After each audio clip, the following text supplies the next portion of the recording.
الأخلاء يومئذ بعضهم لبعض عدو إلا المتقين.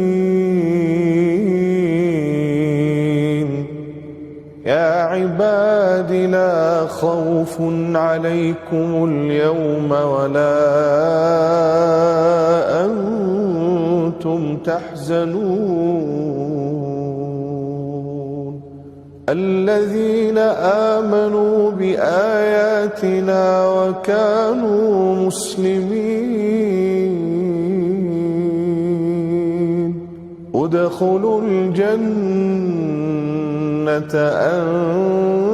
أنتم وأزواجكم تحبرون